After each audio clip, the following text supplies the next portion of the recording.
In this video, I'm going to give you some tips for lubricating your Dean & Beans sock machine. And there are two products I'm using. I have a ceramic grease. This is one brand, but not the only brand, but a ceramic grease. And then I have a dry lube. You want again, it could be any brand. This is a PTFE dry lube. The most important thing is that neither of these products can have oil in them. And you'll see, to do the ceramic grease, you do not have to do this often. We do it before you get your machine. You might want to do it once more because it kind of soaks into the plastic. And the reason you use the ceramic grease is it creates a little bit of a barrier. The needles actually ride on the grease, and so it reduces wear and tear on your machine. So maybe do it after you've had it for a little while, not very long, and then maybe a few more socks after that. You take a break and you do it again, and that's probably it. It's not something you have to keep doing. When you open your machine, you might see, like mine, that there's some residue built up. You can just, and I left this for you, even though it's not beautiful, I left this for you so I could show you. You can just use a paper towel, or I have like a Clorox wipe here, and you can see it just wipes right off. Okay, so you can go in periodically. They get fluffies on them, it's fine. You do want to make sure that it is dry before you put it back together. Okay, and again, it doesn't have to be perfect. While you're still in here cleaning, particularly if you have already added some lube, go ahead and check this back wall behind the flippers. You want to make sure that there's nothing gummy kind of keeping them from flipping around well. And so go ahead and wipe off that back wall if you need to make sure that the flippers can move easily. After you've done that, you're ready to apply some ceramic grease. So I start with a small amount right on the end of the brush. And then you can just paint right on each of the flippers. You want to paint everywhere that the needles go. And you don't need to paint anywhere that the needles don't go. So you don't need to do this front part, for example. You just need to do right on top.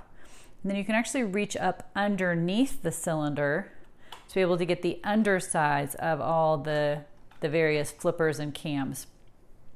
Make sure you also do these ramps where the needles go. And you can choose to paint all along this top track if you need. There's no need to do this bottom track, but you might want to do one thin amount on this top track. The last thing to do before replacing your cylinder is you can go ahead and take your dry lube and just spray all through the cam area while it's open. And if you get a lot, you could just get a tissue or a paper towel and blot it.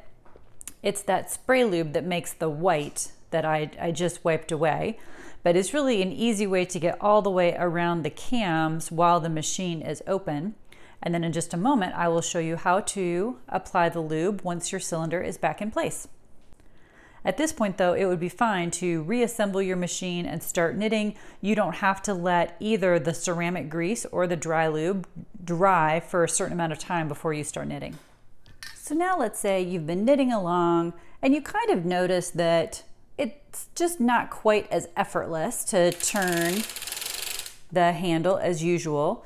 You can just go ahead while your knitting is on the machine, and you can just spray down in, so I just did both sides right around the cams. And then also you'll want to lift up, I'll show you how from the other side in a second.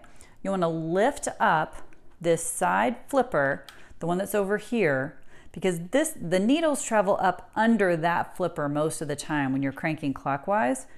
So then you want to fit the lube down under there. So let me try to show you that from a better angle.